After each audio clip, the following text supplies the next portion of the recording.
Hey there everyone! Starlost recently hosted a panel at Momocon 2023. We called it Around the Table, Running a TTRPG. So, if you enjoyed, make sure to leave a like, and maybe leave a comment of what cons you would want to see us at next. Who knows? Maybe we'll be there. Enjoy. We are Around the Table, Running a TTRPG. This is my lovely group. I am Noah, this is Cryo, Ian, Ray, Kay, and Crow. And we all run a show called Starlost Seas. I'd like to believe that we know what we're doing to a solid degree. Don't make that face at me. I'm the DM. I don't know. Like, if you just really jumped in, do you want to say hi to the crowd? We were just like, we are this. This is who we are. How is everyone's con going? Hi everyone. Hello everybody. Whoa! Okay, there we go. Now we can go. Yeah, okay. So now that we've got pleasantries out of the way, we'll shake all your hands later. Cryo, would you like to open us up with what is probably the most important part of truly getting a TTRPG going? Alright, I guess I'll start talking if you're gonna make me. So, quick show of hands. Who here has ever played a TTRPG? Raise your hands. Alright, and now, if you've only played D&D 5e, hands up. That tracks. Okay. Yes. All right. Now, There's so many better things out there. How many of you have played 3 sessions of any TTRPG and then completely lost the campaign after the fact? Yeah, you are all. I'm glad we have people telling the truth today. It's the natural experience. Everybody gets set up, you're all excited, you have a brand new character, you're all set to go. 3 sessions in, someone never comes back. Yeah. And then no one ever comes back. Yeah. It happened to us. Yeah. Our group. Yeah, literally the guy in the front row. Yeah. Our published show. He made it 8 sessions. 86. Good job. Thanks, Oz. So, we're going to just start off baseline. Important thing, you've all heard it before. Session zeros. What do you do at a session 0? What do you talk about? How does it go out into the rest of your campaign? What's the most important? The most important thing you're going to hear me say over and over and over again, I'm going to sound like your therapist. It's communication. It's communicating like healthy adults. Because we're all healthy adults. I'm sorry to the not adults in the room. I'm not counting either. I'm sorry for the not healthy people. Yeah. Yeah. So, key things are communication. We're going to start off with the basic one, the thing everybody complains about. Scheduling. And the easiest way to put it is you can lead a horse to water, but you can't make him show up on Monday at 6 p.m. What do you think the biggest scheduling problem we've ever had in Starlost is?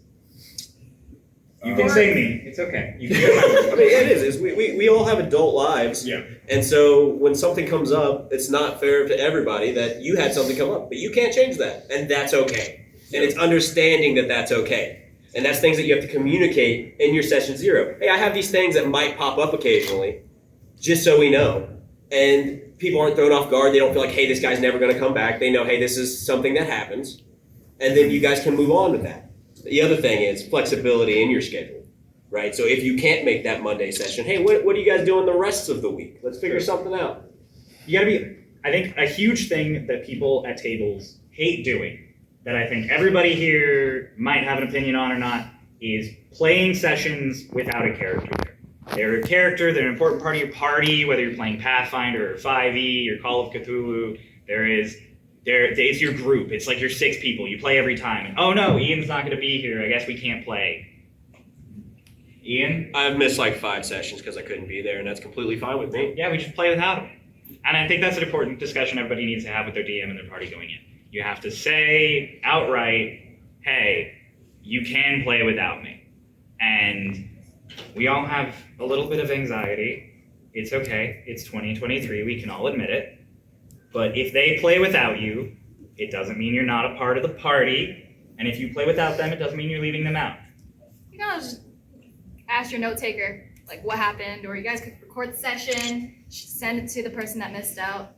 If anyone out there says that they cannot record their session, I want them to hold their smartphone up and then call themselves a liar. And at the end of the day, let's say that more than one person is unavailable and you've now gotten your party down to 3 people. Most of the time, most parties go, that's not worth the time.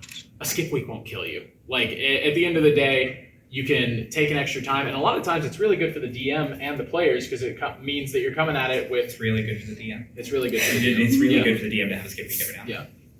I forgot to establish this is our DM. I'm Yeah. just sitting on the left because I have the loudest voice. We all of us have experience DMing, but I am the one who DMs everybody here.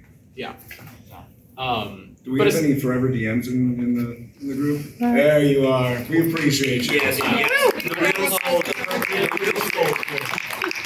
We hope you get your one shot one day. One of the things you really need to do is have a secondary DM and have the DM sometimes play. We have one set. Because the DM can't make it all the time. It's Yeah. true. So, There is a fantastic little caveat in our agreement as a group that should anything ever happen to Cryo, whether that is terminal or not. I have a Google Drive folder labeled "If I Die," and it's all of the notes for Kay, so he can DM the rest of the campaign. So basically, what you're saying is we can hack your account and get all of the notes. Yeah, we just know how it ends now. To the campaign. You want me to just tell you how it ends? You want me to just No. Okay.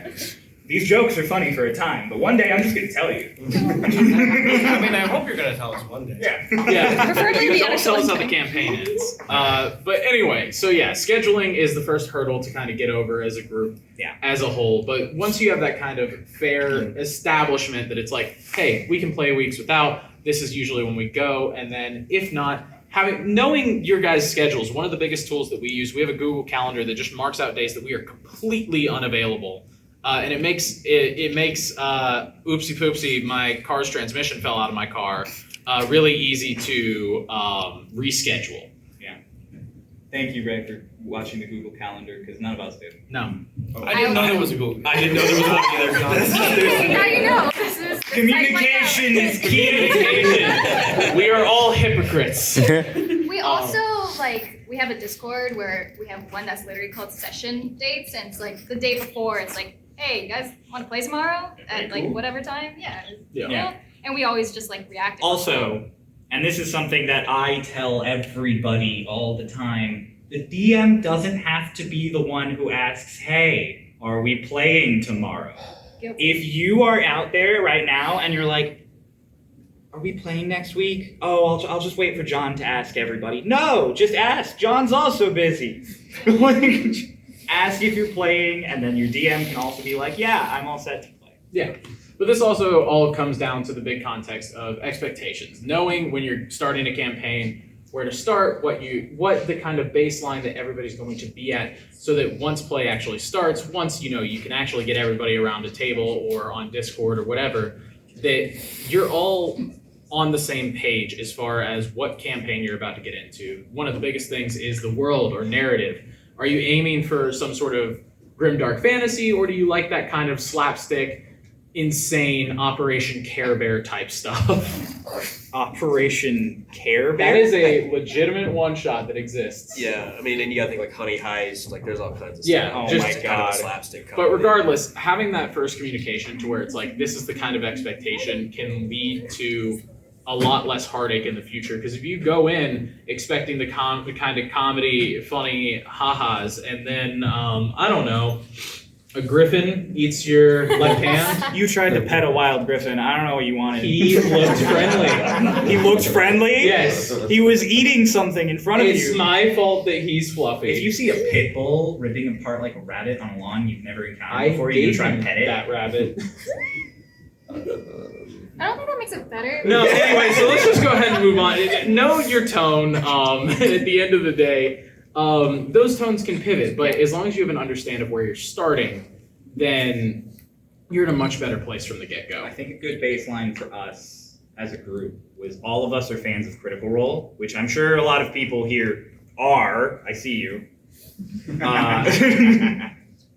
cosplay, by the way. Again, no. So if you have that sort of idea going in of just like, oh yeah, we all watched Dimension 20 and all decided that we wanted to play D&D, or like, oh, all of us bought the same Pathfinder book and decided we were going to play. You all have that kind of precedence going in. Obviously, if you're playing something like Call of Cthulhu, you're expecting to go in and just get absolutely destroyed by Eldritch Horrors. But if you're playing D&D 5e and you're just a funky little gnome named I don't know, Sprocket. yeah. I'm like, you might not be expecting a dragon to swallow you whole, and that's a discussion you should have with your DM. Like, oh hey, am I gonna get dismembered at any point in this campaign?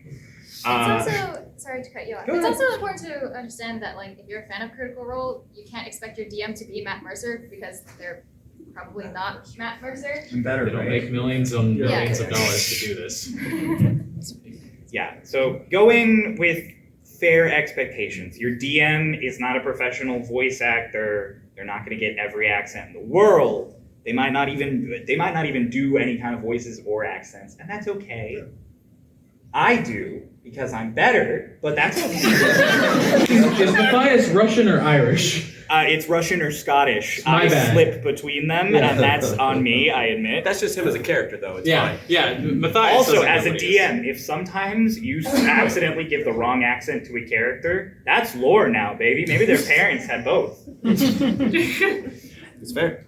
But this also comes down to the main point of kind of knowing what you can or can't do Yeah. as players and DMs, kind of establishing those hard lines up front to where it's like, these are the things I know I'm not comfortable with. Mhm. In some cases, that could be spiders. Like, at the end of the day, people have arachnophobia. You probably don't want to have a giant spider enemy try and rip your party apart because that doesn't sound like a whole lot of fun. I got the giant spider out of the way before you joined the campaign. So yeah, I got you. It's not. It's just that spiders that are really big. Oh, it was Spiders that are really big. small. It was a big Oh, spider. yeah. Really big ones are a problem. It's Yes. just any bug that is bigger than like a corgi. Don't be afraid to talk to your party or your DM about phobias or problems you have. I mean, you don't have to go into your tragic backstory of my mom was mean to me when I was like 12, so please don't use mommy issues against me. So like, you could just be like, hey, I don't want there to be like a bad dynamic between my character and their family. Like, don't throw that out. Yeah. And if you're a DM, as a responsible DM, and this is kind of a phrase that's popular now in the TTRPG community of like safety tools. And I don't like mean that with like red cards and that sort of thing. Like, we don't do that. But like a safety tool, the most basic safety tool you can have is just speaking up when something happens that you do or don't want to happen.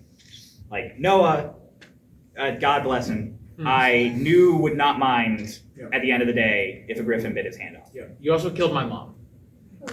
Hey, you got an amulet of health. I did kill your mom. You also killed me. 3 times. You came back. That's fine. Anyways, we Why? need to take because we communicated. I've known him for 6 years. We worked on a million things together. We were literally roommates. I understood that if I killed his elf a couple of times, he'd be okay. Yeah. But even just past player and DM understanding, it's really good to have the establishment of comfort between characters. We've had a couple of cases going through, and I'm sure some of you have had this too. Some people don't like inter-party conflict. Personally, this group, we love it and love to argue as our characters because it makes us feel like we're at the peak of our characters. We're arguing as our characters? Huh? I'm sorry, I actually hate you. You're not even a character. I don't know where that's coming from. Yeah, kind of understanding that and having that understanding with the party to where it's like, hey, maybe we don't want the party to fight as much. Maybe we want them to get along. Maybe we want them to absolutely hate each other at the very beginning. That's a good thing to kind of understand at the beginning to build those dynamics. You don't have to go plotting conversations and writing a script. But at the end of the day, if you talk to other players and you're like, hey, it would actually be kind of cool if these two characters didn't like each other for a while. The first time I ever played, when I broke out of my forever DMs, we played in a campaign that Ian was nice enough to DM. And our characters hated each other's guts. Yes. I actively, in combat, considered killing you in the back, like when you were low health. You have shot me before in combat. Yeah. Yeah. And we had another party member. She's not here today. She did not like inter-party conflict, Yeah. but she didn't like express that to us until after we had a huge fight in an inn, and we like screamed In at character. each other. In character, let me. I don't think I've ever been to an inn with you, not in character. You know. I don't think I've ever been to an inn. Okay, go on. Anyway, yeah, so we had huge fight, yelling, screaming, throwing down, and immediately as the fight like ends, we both just get a slew of Discord messages asking if we're okay and if we're arguing in real life. And we're roommates at the time. Yeah. So we're like 2 rooms across from each other. We can hear each other screaming in the house. And this person is like, oh my god, are you guys like, is everything okay? Like, I'm so anxious, is everything? And it was this huge problem, just because, like, at no point had she made it clear that that was something she wasn't comfortable with. And after that, like, we obviously toned it way down. Oh yeah. Because that's really simple to do. But it's one of those things that if you never tell your party, like, hey, please don't fight, people might fight because you're a character and your characters don't always get along. Yeah. And another good thing to avoid fights in person, and this is another thing for expectations, is to know house rules. Know house rules and know what is comfortable with homebrew, and also know what you and your DM are comfortable with making up on the spot. Ian, I think you're a great example for this. You make up everything on the spot. Ian didn't give me a backstory for the show that we publish and record.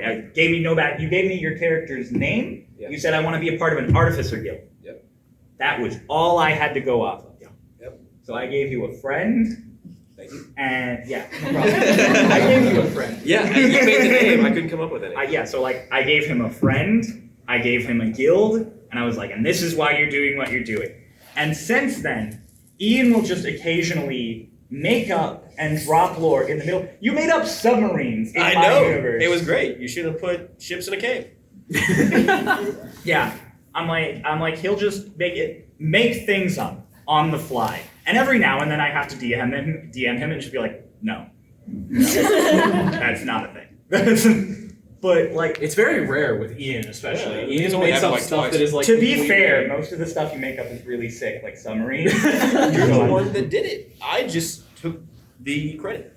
It's true. He made up submarines and then Ian I- claimed he invented them Yeah. in the world. We were just like, yeah, I guess that tracks. I guess. Yeah, so having that kind of understanding between your party members of like, I'm going in and I have a 12-page backstory and I want you to explore all of it at some point. Number one, as a DM, please don't do that much. But if you want that much backstory, you want to integrate it that much, just tell your DM. Yeah. And as a DM, if you're like, no, I'm not going to be able to integrate all of that, tell them to their face right then instead of 30 sessions in and then just being like, oh yeah, your backstory? Nah. If you want to add a lot of things, jot notes. Make it single spaced, very small font. Notes are very important, I say, as someone who doesn't take them. Yeah. Don't worry, I got you. Yeah, thank you. Having a good note taker is good, and if there's not a good note taker at your table, take the initiative and be the good note taker at your table. Mark, it's so good. It's actually amazing to have a huge, expansive list of notes. think I that's have fantastic. props here from a campaign that I DM'd. One of our players has 2 journals. This one is new. This one is completely filled and labeled for each session of everything that happens with pictures, like stickers stuck in. I'm like, how do you do this? Like, this is You're all insane. It is so flattering, but also the like, note taker. it's so. Always appreciate your note taker. Get them snacks. Yeah. And not to mention the note taker can help keep the group cohesive because people don't feel like they're not understanding what's happening and it makes them want to keep coming back. So that's another way to keep people at the table. It also helps that you won't have to ask your DM every single time. Like, I have a Google Doc that I just have sent to everybody that's accessible to everybody so that whenever they want to go back and see like, oh, what did we do in session 50? They can just look at it anytime they want. Don't have to ask the DM for like, hey, what did we do here? Sorry, what if you're the DM and the note taker? If you're the DM and the note taker, I'm so sorry. number one, I'm sorry. Build 2 different versions of your notes and pray. Number 2, when do you sleep? Okay. Yeah, that's about right. The main thing is as people are contributing to the campaign, like, you should make them feel appreciated. We're all here to play a game together. We're all here to have fun. If you're here to play a game and you're not here to have fun, what are you doing? Like, those people who come into D&D or games and they're like, I'm here for, like, to be combative and to, like, make problems for everybody and stuff. It's like, are you okay? I know we say that tabletop games are therapy, but, like, Not literally. no. So to your point, you say you're the note taker. Do you ever say, hey guys, here's the notes from session 1 and kind of like show them how you do it? And so that they can maybe you do something like that. Pull somebody and say, hey, take a look at these notes that I took this session. This is what I do. If you guys want to get into this and try to, start integrating them into being the note taker. Set an example and like Because if you're taking notes and nobody else knows it, does it really matter that you're taking notes? And there are a million tools out there now. And you'll see it if you watch any D&D YouTuber or TikToker, you'll see World Anvil and Hero Forge. I guess that's for building minis, but whatever. You'll see a million things that are track, you can build a character weapon, blah, blah, blah, blah. And sometimes it can be overwhelming. Those tools are custom built for it, but sometimes you don't want to get into a new tool. I downloaded World Anvil, I got the whole setup, I paid money for it and everything. I have not used it. That subscription is dying at the end of 12 months.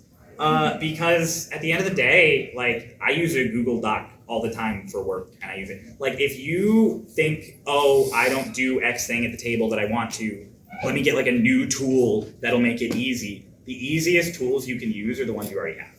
If you have a pen and paper that you use all the time for work or for school, and that's what you're used to using, just use that for your notes. You don't have to do some big thing. You don't have to go crazy out of your way. We use Google Docs all the time because it's free. We can share it with each other. We paid $10 and we have 100 gigabytes of stuff that we can just use and upload. So images, music, all sorts of session stuff. It's all there. So much of it is free. And again, you're all at a table playing and trying to have a good time. No one's going to be mad at you if you're hey, I'm sorry, I don't have the ultimate pack for World Forge so you can put all of your characters together and have hot links to everything. But kind of going around with the notes and everything, one of the biggest things, and it's still a part of Session Zero, is kind of figuring out world building, tone, and kind of how to integrate your characters. Because as you can see with how we're talking, especially with our story with Ian, the characters are very much alive and integrated into the story, and that is, one, the work of our wonderful DM, but two, also the greatest line that we have run into constantly is Cryo lets us invent for him. He built a world and then gave us the basic steps of everything and then let us just make shit up until it made sense. If you're a DM, I forgot I can't swear here. If you're, keep it down. Tone it in. Language. If you're a DM and you want to write a whole novel of your world building stuff, that's super cool. But if you're a DM and you're oh my god, there's so much to do, let them do it for you. They'll do it for you. It's so easy. And it's so fun for your players. Yeah. This is the thing that I made. This is my contribution. Yeah. I made 2 cities when the campaign started. That was it. I was you're going from this city to this city. Whatever happens on the way, I guess we'll find out. And don't get me wrong, if no one gave me anything, obviously I made stuff up. But it's one of those things that there was a whole country that I did not expect us to explore, but your character was from there. Sure was. You died. I did. And everybody was let's take his body back there. And I was I have not built any of this. There's also a country that you started this and you weren't expecting to have at all because he just made it. Oh yeah, he made a country. Yeah, we have a new country now. Yeah. And so, the thing is, when your characters do crazy stuff, and you're no, this isn't part of my world, this isn't part of the thing I was making. It is, because you're all making it together. Mm-hmm. And if you make it together, then suddenly it's I asked you, I'm hey, what do you think you did as a kid in the Westwood?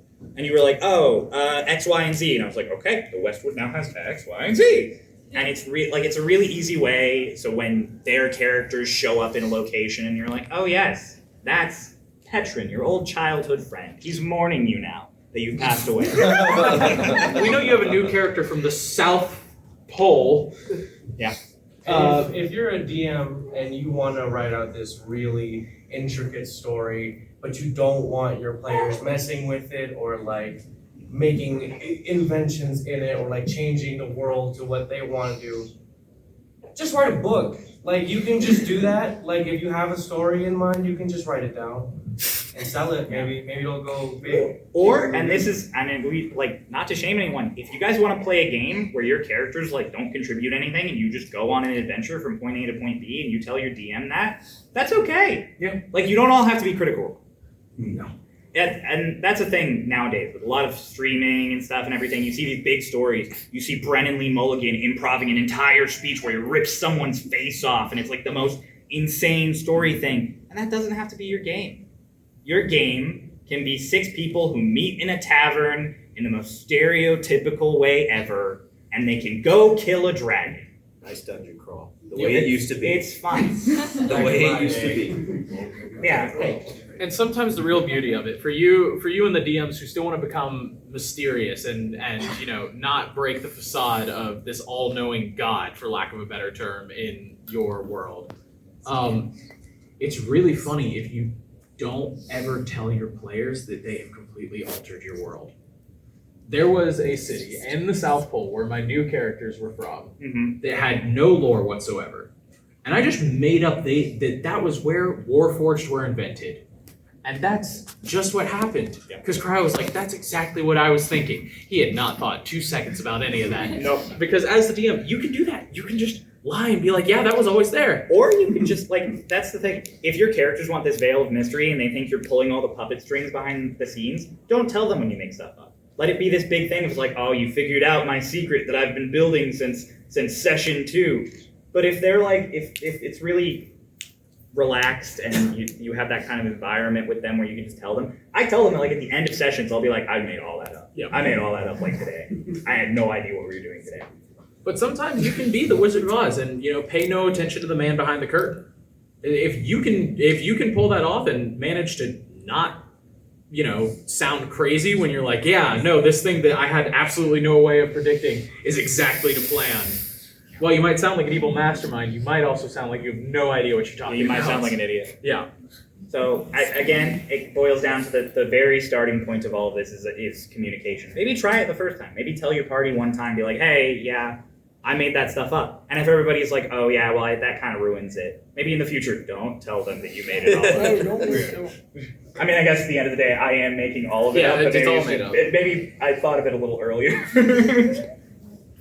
But then there's also the lovely thing of your people, like your characters, unless you were playing them from birth, which I don't think I have ever heard of anybody doing ever, lived lives before they started their journey, which means that they had an effect on the world. They're not inventing submarines or anything, but they knew people, they met people.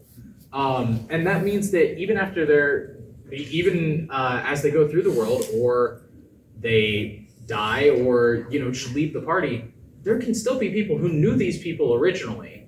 And that is one of the most important things, is making the characters seem like they actually lived their lives. They don't have to destroy or alter the world.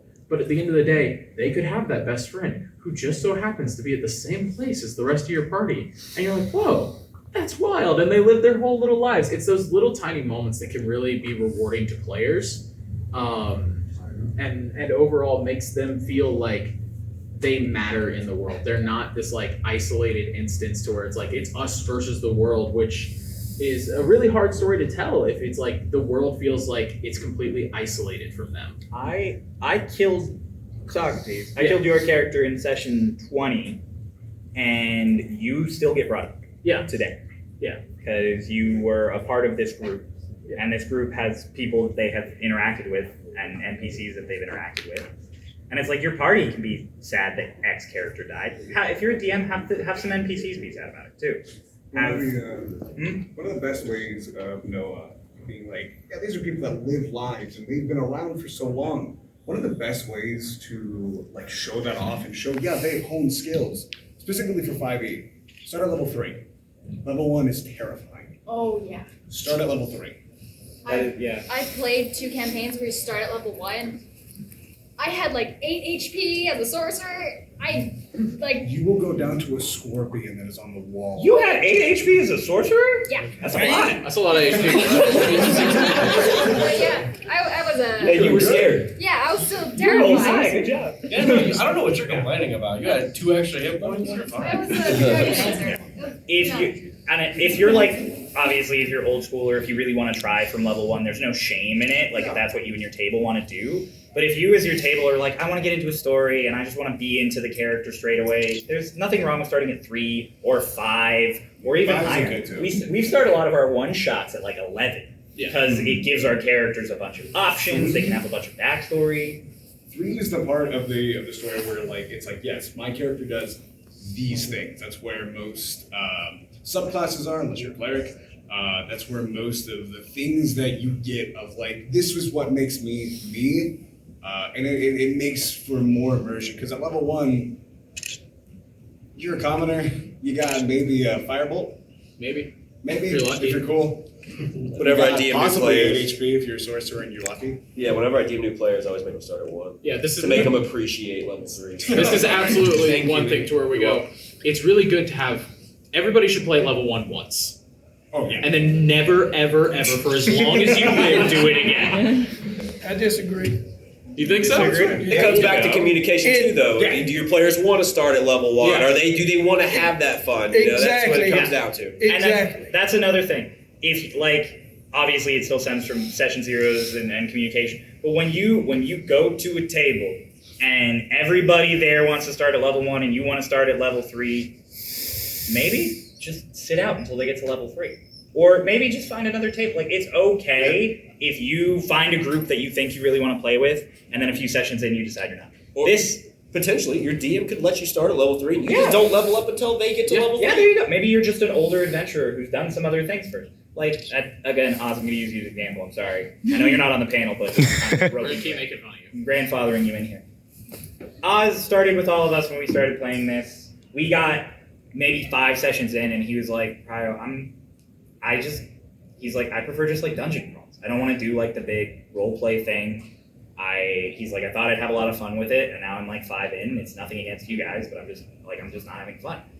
And so I was like, okay, do you want me to kill you or do you just want to leave? And he goes, okay, I'll just leave. And so 3 sessions later, they all got on a ship, and in the middle of the night, he stole a rowboat, and he was gone. And that's okay. He's still our friend. He's still in our Discord. He's here. Yeah, we pulled him. So we invited him to come here. Yeah. Against our better judgment. It's okay if you start a campaign and then partway through decide you don't want to finish it. Yeah. And if you're all being like good about talking to each other and communicating, turning to the person next to you and being like, hey, I'm not gonna be here next session. Like, that's okay. And dare you? Yeah, we can't play without you. Yeah, you're the DM. I mean, You're I'm the one actually- person we can't be like that's fine. You have a second DM. Okay, I mean, if you're the DM, then there might be a bit of a problem. But Unless you got the secondary. yeah, but like, don't be afraid to just leave. It's okay to just leave. It's okay to leave for a while too. We have another player. He's not here right now, but he had a bunch of work stuff coming up. He was super busy every day, and he was like, honestly, playing D&D every week is killing me.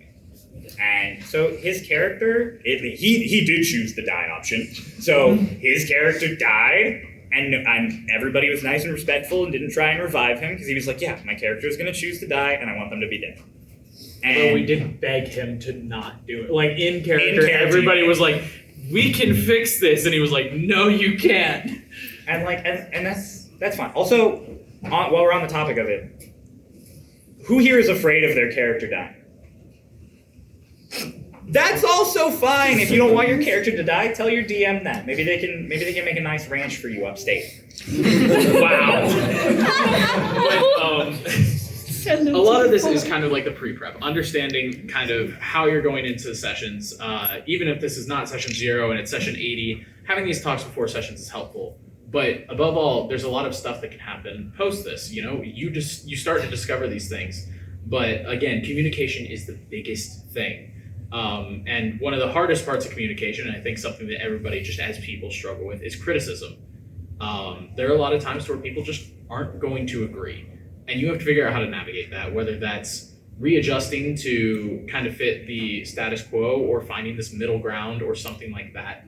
There's a lot of times even in our own campaign to where it's like, oh, we just don't disagree. Like, we disagree with something that's happening. Mm-hmm. There's the ongoing joke to where there are a lot of enemies that we have that all the players treat like are just absolutely Satan. They're really just kind of jerks. Like they're like I want to put it more along the lines of just like they're just rude. Like they're not evil. I think they're not even rude. Maybe we just had a bad interaction with them, but now we'll never forget. Never forget. But there is literally an NPC who you just like walked into their inn and demanded like an answer from them, and she was like, "Who the hell are you? Go away!" And you guys were like, "Wow, she's the worst." And I was like, "That is a very reasonable response." But yeah, at the end of the day, there's a lot of times where there's going to be disagreements, and you guys have to know how to be able to sit down and have these talks because you want the session to be fun. You want everyone to have fun every single session, if not throughout just the entire campaign. And so being able to sit down and go like, hey, I don't like that my hand got bitten off, because that's the first thing that comes to my mind. And you talk with your DM and he goes, okay, we'll get you a robot hand. Like we'll get you some way to get your hand back. Yeah. The point of D&D, the point of TTRPGs and everything like that is for people to come together, be comfortable, and have fun. And at a point, if you are not comfortable, if you are not having fun, it is completely okay for you to bring that up to everybody and either make adjustments so that you can, or take your leave and not just put yourself through something that you don't want to do. I'm gonna say a phrase here that might give several people PTSD style flashbacks. Oh no. But my character would do it. Yeah. That's what my character would do. Yeah. Restrictive. Yeah, my character would punch yours in the face for being a jerk. Yeah, like my character would just steal all your magic items. Like, it's just who he is. Yeah.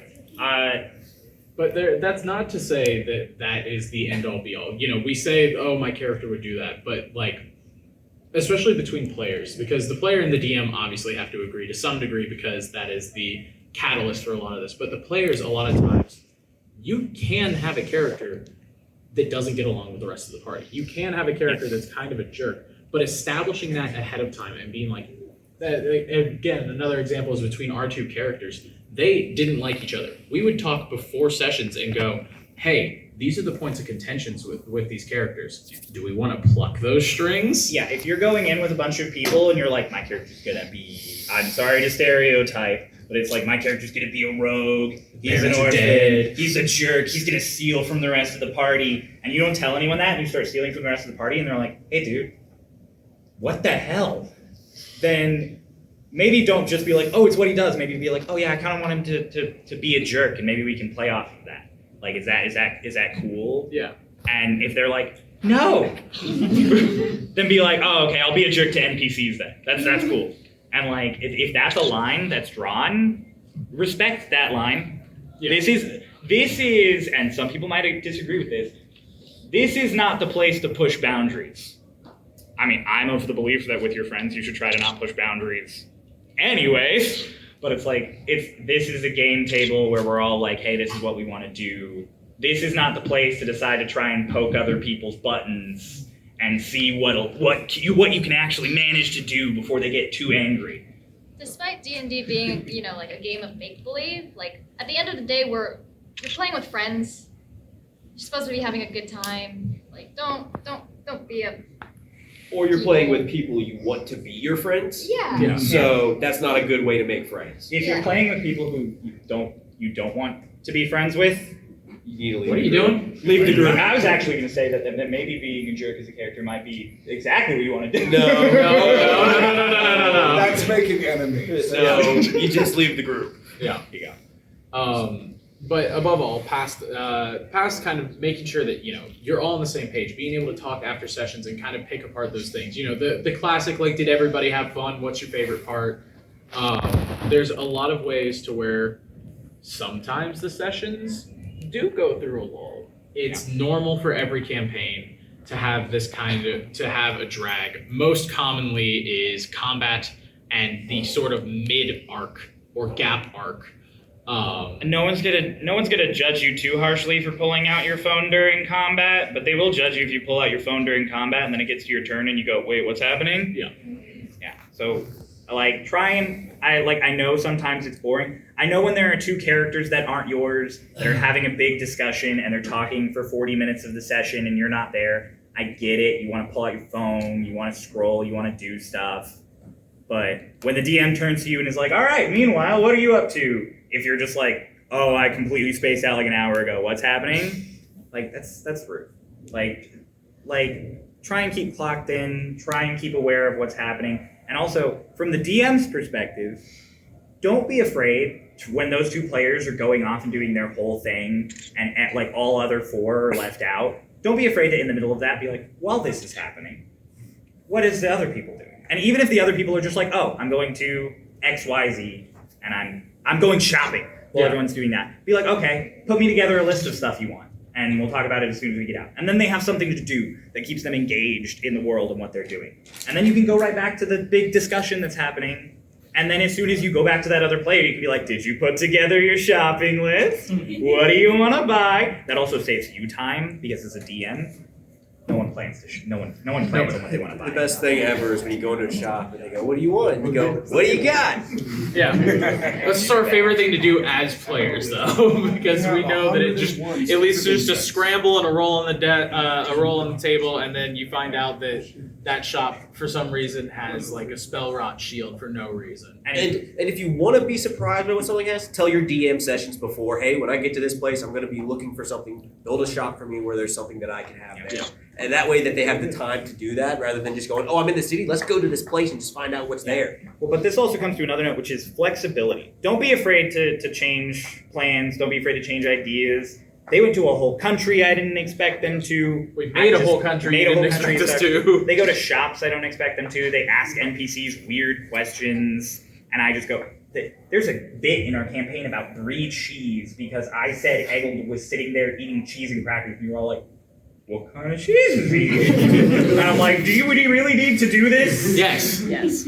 And that's okay as a DM to just make stuff up on the fly. And if you aren't good at like improving, which is fine, it's a skill that you have to develop.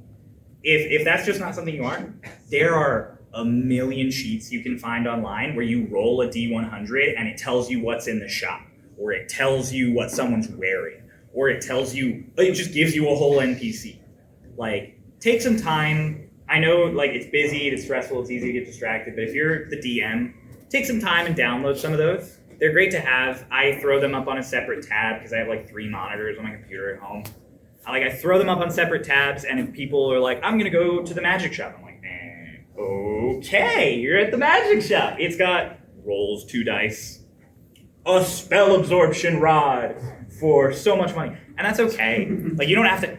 That's a big misconception in not only D&D, but every single TTRPG. It's the idea that the DM has everything together, is completely composed in everything. Everybody's got like the 6 books, and they know every single page in the DMG for every rule. And some DMs do. Some DMs have been doing this for decades, and they have things memorized, and they'll just pull them up out of nowhere. And that's awesome. That's an amazing skill.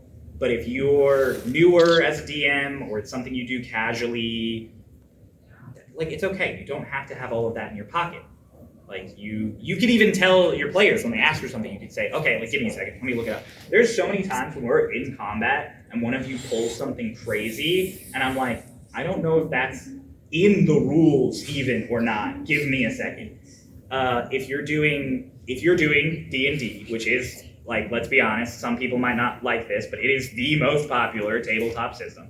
If you're doing D&D, D&D Beyond exists, which has every source book. It has everything. There's also the 5e wiki that has like everything you need, including stats. The Sage Advice Compendium. The Sage Advice Compendium, which tells you everything from like the Word of God of the game creators. Everything's accessible, and don't harp on your DM if they're like, I'm not sure about that. Give me a minute to look it up. And then from the DM's perspective, it's really one of the biggest things that can truly, truly benefit your party to make sure they are well-rounded and that everybody's kind of getting their notes. Know when to switch up the party. It's very common that players could create paired characters, like we have Lotus and Dolus. They are siblings. That is a very tough bond to ever avoid.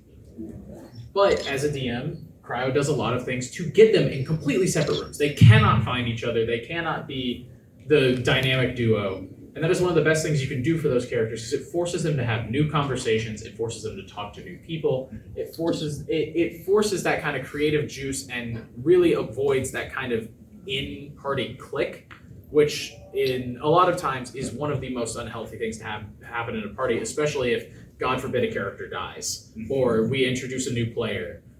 That clicking those small in-groups can make it very, very hard to introduce a new character to it, because then where are they supposed to go? They're not the siblings.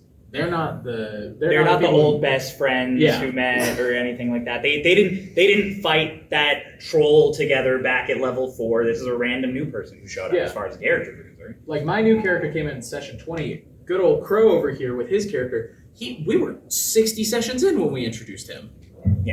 As players, and I know a lot of this stuff is directed towards DMs, but as players, even if you build characters with people, even if you have like your one best friend in the group and the rest of people are just like acquaintances and stuff, don't latch on to just one person and make that one person your entire your entire D&D game and your whole thing and everything. Number one, because that character might die.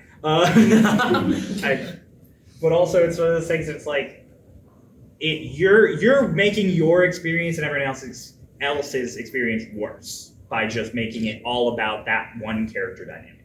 You're a party, there's 5 or 6 of you, there's a whole thing, you're going on adventures, maybe you're saving the world, maybe you're just making a buck, but you're doing all of it together. Character dynamics are going to build. If you were in a room or a cart with the same 5 people everybody, I assume, I don't know, assumption, hope. Almost everybody here, I imagine, has a job or has had a job at some point, and you are stuck in a room 8 hours a day with like 10 people who you didn't choose or agree on, and you just have to make it work.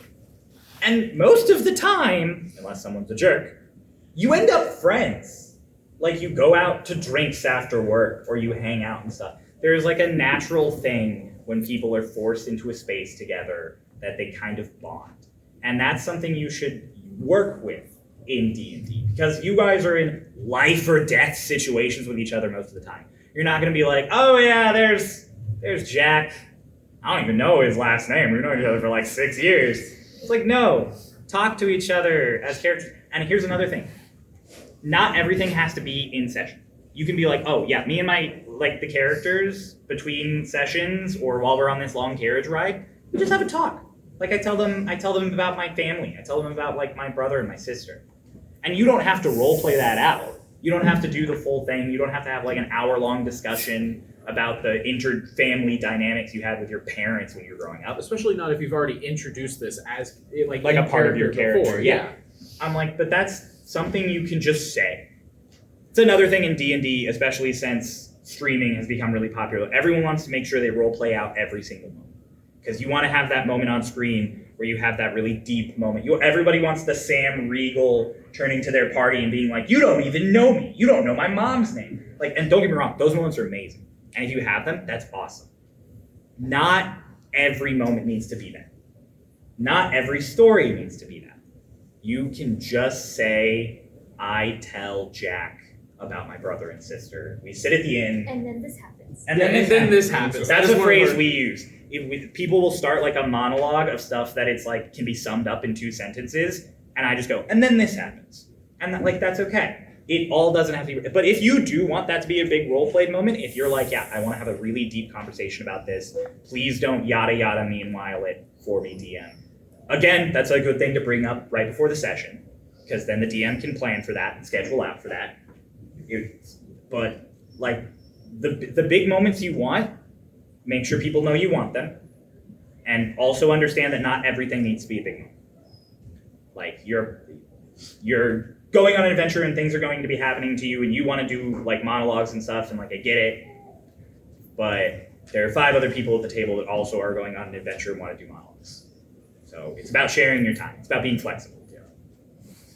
And comfort zone. It's our last note. Comfort zone.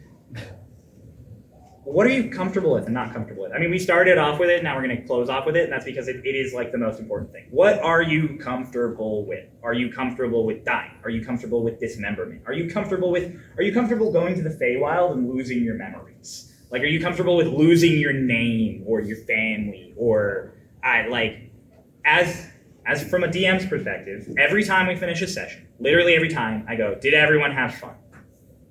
And I'm pretty sure at least a few times you've all lied to me because no one's ever said no. That's because we have fun, bro. I have anxiety. I don't believe that. That's fair. Yeah. I'm like everybody. And then I ask, what was your favorite part? And they tell me what their favorite part was. And then sometimes I reach out to you guys like every 10 or 15 sessions. And I'm like, hey, how are you feeling about everything? What have you liked that you've seen? What do you want to see more of? Yeah, as the DM, if you know you're pushing that envelope with your characters, like taking their hand or their memories, DM your players and be like, hey, was that cool? So Because sometimes you can function on assumption. Other times, you gotta ask. Yeah. Cryo did something with my character. Right, did several somethings with your character. Never wrote. I gave him A, B, and I was like F, C. And C was like, ooh. And right after, he messaged me. He was like, was this okay? Did I go too far? You asking for notes and like being like, was that a good call? I'm like, yeah, no, that was incredible. Please, like, continue that. That's awesome. I love to see you build upon these things. But it's a matter of that he checked and he wanted to make sure, because there was the chance that I was like, I didn't want that for my character. But having that communication, making sure they're comfortable is very, very important, and just having that little checkup. It's also important to understand it's not always your DM's responsibility to be the one to reach out and check in. You can check in on your DM as well. Your DM is also a friend and a person that has their own life. You can check in and be like, hey, like, are you good? Is this thing that I did, like, okay? Are you fine with it? And, like, sometimes I just have random thoughts at 2 a.m. and I just message him about it. It's like, hey, what if we did this? Like, I think my character died at one point in time, was just like electrocuted by a cantrip. Got a natural 20. Oh yeah, I crit you and I just immediately you kill. just I'm so sorry. straight up- I forgot about that. And then a few sessions later, I messaged you at like 3 a.m. It's like, hey, what if because of that I got like a phobia for lightning and thunder? And naturally, because it was 3 a.m. and I was still awake, I responded and I was like, yeah, let's do that. And now it's like, And now I make you roll. Whenever And now there's you make me thunder roll or for lightning panic spells, like you roll for a panic attack, and if you roll low, you have disadvantage for like combat. And it's great. And it's like at this point, like we very, very recently talked about like, all right, so now that we've established this and now that there's a new thing that's come into play, how are we going to put her on the path to recovery? Yeah. So that this is not something that always plagues her. Yeah. And these are cool moments that you can build with your players just by having that back and forth. Just DM if you want to do something cool with your character, message your DM or your GM. Or I always message forget other that's GM. players. Yeah, message other players. Brothers. All right, we have just about 7 minutes left, so we're gonna open up real quick. If anybody has questions, anybody with any things they want to say, we're gonna go one by one. I saw this one first. Yeah, you were ready. You were ready. I wanted to ask this question because Okay. I struggle. I'm very unimaginative as a DM. I tend to follow by the rules really hard, and it makes it really difficult to come up with things. But the biggest issue I have is, how do I make long combats not boring? Well, I'm sorry to break this to everybody here, but depending on how long the combat is, it's always gonna be a little boring. Yeah. That's not to say the combat itself is boring. That's just to say it's like if you have a party of 7 players and there are like 8 enemies, there's gonna be a lot of time rolling. So something I do as the DM, I gave all the enemies the same initiative, unless they're like a boss enemy, because then I can just get through the enemies like that. Another thing you can do is whenever your players are about to come up, keep them on the cuffs. Say, hey, Oz, it's your turn now. Noah, you're up next. Make sure you know what's going on. On deck is one of the Make most sure engaged that way things they you can stay say. engaged even when it's not their turn, and that lengthens or shortens the amount of time of them not doing anything. Also, your players don't know how much HP your enemies have. And so sometimes, like, it could be like 100 HP left, but you see the vibe of your party is like, they don't really want to do this anymore. They just want to be done with this. It's like, you kill the enemy. And that's another great thing you can do. Check out other systems. I know obviously D&D is everything we do, but other systems have really, even older D&D, like this gentleman's saying right here, have different ways to make combat function differently or make the flow different. And that could be awesome. And just try new things. If and you said you're unimaginative, that's fine. Like you said, check out other systems. You can try what he recommended as well. Just try new things. If it doesn't work, guess what? Just don't do it again. Steal. Yeah. To keep this as short as possible. Dynamic fields are also one of your most important things. I had a house collapse on the party at one point, and that keeps everybody engaged because you keep warning them. you can hear the girders going down. All right. But let's go ahead and You got your hand up this whole time. For like inexperienced DMs with like experienced players, you know how you can kind of break characters sometimes? Mm-hmm. How do you deal with a player that's just way too strong? Like way strong. Oh, a player that's just way crazy built. Play off of that. Yeah. Exactly what she said with, yeah, I'm checking the vibe, you know, they died. Or maybe 100 health, 10. 100 health, 0. Yeah, they don't, like you said, don't know, put a 1 in front of whatever number you just had as that HP. If there's a character that's too strong, well then your enemy's probably going to recognize that too. Yeah. Or resistances. Resistances are key. Legendary resistances and stuff like that. Or just general.